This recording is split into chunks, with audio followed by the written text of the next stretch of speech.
নমস্কার। রাজ্যের লক্ষ লক্ষ পার্শ্ব শিক্ষক, এসএসকে, এমএসকে, আইসিটি ইনস্ট্রাক্টর এবং অন্যান্য চুক্তিভিত্তিক শিক্ষাকর্মীদের জন্য অত্যন্ত গুরুত্বপূর্ণ হতে চলেছে আজকের এই ভিডিও এবং ব্রেকিং আপডেট।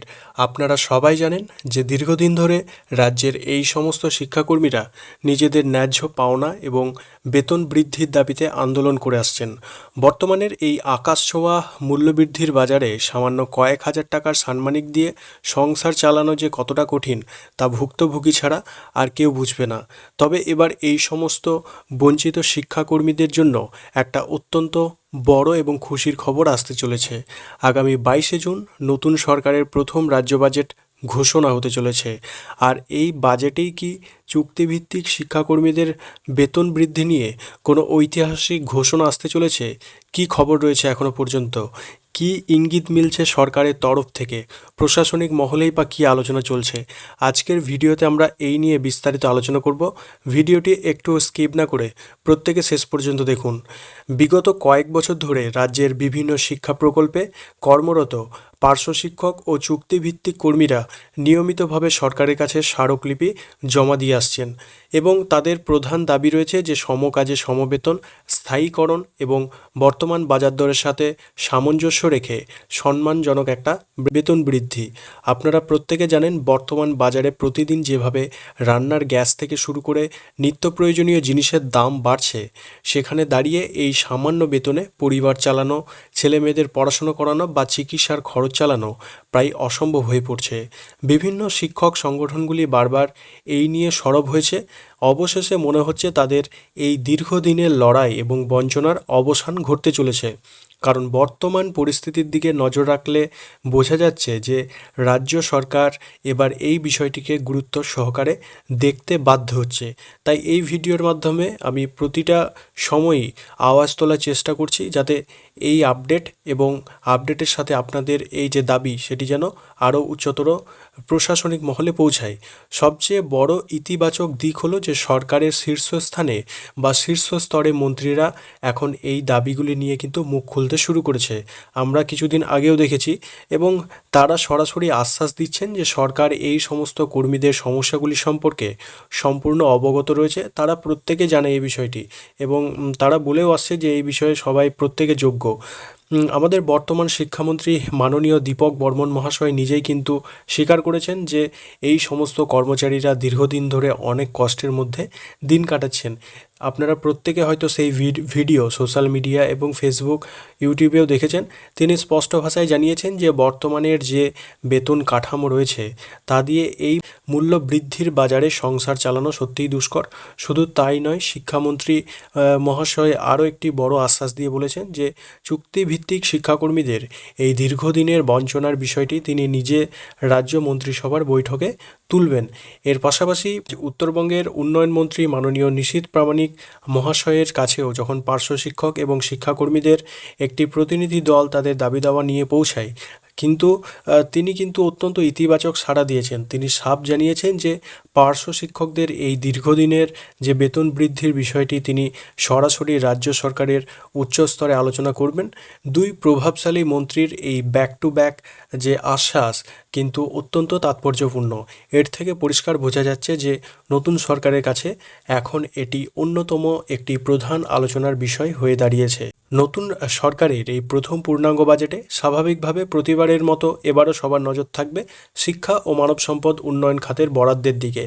যদি এই আর্থিক বছরে রাজ্য সরকার শিক্ষা খাতে অতিরিক্ত বাজেট বরাদ্দ করে তবে কিন্তু পার্শ্ব শিক্ষক, এসএসকে, এমএসকে এবং আইসিটি কর্মীদের বেতন বৃদ্ধি পাওয়ার সম্ভাবনা 100% নিশ্চিত হয়ে যাবে। কিন্তু সেই কতটা বাড়বে সেটি কিন্তু বিবেচনার একটা বিষয়। যদিও এখনও পর্যন্ত সরকারিভাবে কোনো চূড়ান্ত সিদ্ধান্ত বা বিজ্ঞপ্তি মাধ্যমে কিন্তু কিছু জানানো হয়নি। এক ধাক্কায় কতটা বেতন বাড়ানো সম্ভব, কতটা এই মুহূর্তে সরকারের খাতে টাকা রয়েছে, কিন্তু ভেতরের খবর এবং বর্তমান রাজনৈতিক পরিস্থিতি অনুযায়ী আগামী 22শে জুনে যে রাজ্য বাজেট, এই বাজেটে কিন্তু সমস্ত চুক্তিভিত্তিক কর্মচারীদের বেতন বৃদ্ধির একটি বড় ঘোষণা হওয়ার প্রবল সম্ভাবনা রয়েছে। আজকের ডেটে দাঁড়িয়েও কিন্তু এই আপডেটই আসছে। তাই বলাই যায় যে আগামী 22শে জুন রাজ্যের সমস্ত পার্শ্ব শিক্ষক এবং চুক্তিভিত্তিক কর্মচারীদের জন্য একটি অত্যন্ত ঐতিহাসিক এবং গুরুত্বপূর্ণ দিন হতে চলেছে। ভিডিও শেষে আপনাদের উদ্দেশ্যে একটা কথা বলতে চাই, এই শিক্ষাকর্মীরা আমাদের শিক্ষা ব্যবস্থার মেরুদণ্ড।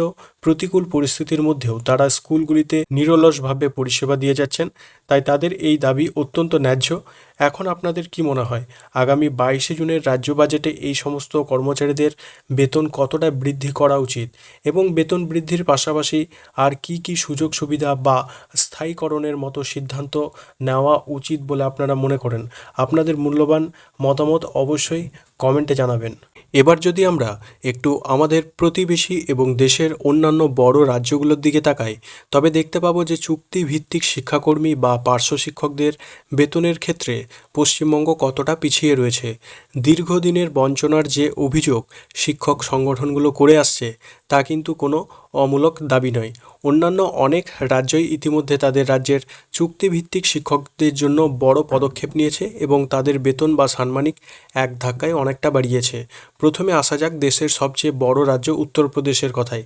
সেখানে আমাদের রাজ্যের পার্শ্ব শিক্ষকদের মতোই প্রাথমিক স্তরে কাজ করেন শিক্ষামিত্র। উত্তরপ্রদেশের যোগী আদিত্যনাথ সরকার সম্প্রতি এই ঐতিহাসিক সিদ্ধান্ত নিয়েছে, সেখানে শিক্ষামিত্রদের মাসিক সাম্মানিক এক ধাক্কায় 80% বৃদ্ধি করেছে। 10,000 টাকা থেকে বাড়িয়ে সরাসরি 18,000 টাকা করা হয়েছে, যা 2026 সালের এপ্রিল মাস থেকে কার্যকর হচ্ছে। এছাড়া সেখানে বিষয়ভিত্তিক বা স্কিল ট্রেনার অনুদেশকদের বেতন বাড়িয়ে কিন্তু 17,000 টাকা করা হয়েছে। অর্থাৎ উত্তরপ্রদেশের মতো রাজ্যেও চুক্তিভিত্তিক শিক্ষকরা এখন আগের চেয়ে অনেক বেশি আর্থিক নিরাপত্তা পাচ্ছেন। এবার যদি আমরা আমাদের ঠিক পাশের রাজ্য বিহারের দিকে তাকাই, তবে সেখানে একটু বিশাল বৈপ্লবিক পরিবর্তন আমরা দেখতে পাবো। বিহার সরকার তাদের নিয়োজিত চুক্তিভিত্তিক ও নিয়োজিত শিক্ষকদের জন্য বিশেষ পরীক্ষার ব্যবস্থা করে কিন্তু সরাসরি স্থায়ী সরকারি কর্মচারীর মর্যাদা দিচ্ছে। সেখানে সপ্তম বেতন কমিশন অনুযায়ী তাদের বেতন দেওয়া শুরু করেছে। বর্তমানে বিহারে একজন প্রাথমিক শিক্ষক ক্লাস 1 থেকে 5 সমস্ত রকম ভাতা, যেমন 53% মহার্ঘ ভাতা বা ডিএ, এইচআরএ এবং মেডিকেল মিলিয়ে প্রায় প্রতি মাসে 40 থেকে 48,000 টাকা পর্যন্ত ইন হ্যান্ড বেতন পাচ্ছেন। উচ্চ প্রাথমিকে এই বেতন 50,000 টাকারও বেশি। চুক্তিভিত্তিক শিক্ষকদের একটা বড় অংশকে তারা স্থায়ী ক্যাডার করে নিয়েছে। আর এবার ফিরে আসা যাক আমাদের নিজেদের রাজ্যে পশ্চিমবঙ্গে। বর্তমানে পশ্চিমবঙ্গের চিত্রটা ঠিক কী? এখানে একজন প্রাথমিক পার্শ্ব শিক্ষক প্রতি মাসে পান মাত্র 10,000 টাকা, আর উচ্চ প্রাথমিক সেই সাম্মানিকের পরিমাণ মাত্র 13,000 টাকা। ভাবুন, যেখানে উত্তরপ্রদেশের চুক্তিভিত্তিক শিক্ষকরা 18,000 টাকা পাচ্ছেন, কিংবা বিহারের শিক্ষকরা স্থায়ী মর্যাদা পেয়ে 40,000 টাকার ওপর বেতন পাচ্ছেন, সেখানে দাঁড়িয়ে পশ্চিমবঙ্গের শিক্ষকরা আজ 2026 সালেও মাত্র 10 বা 13,000 টাকায় আটকে রয়েছেন। না আছে রেগুলার ইনক্রিমেন্ট, না আছে সঠিক মহার্ঘ ভাতা। ঠিক এই কারণেই পশ্চিমবঙ্গের শিক্ষক সংগঠনগুলো গত বছরও তীব্র আন্দোলন এবং ধর্মঘট করেছিল।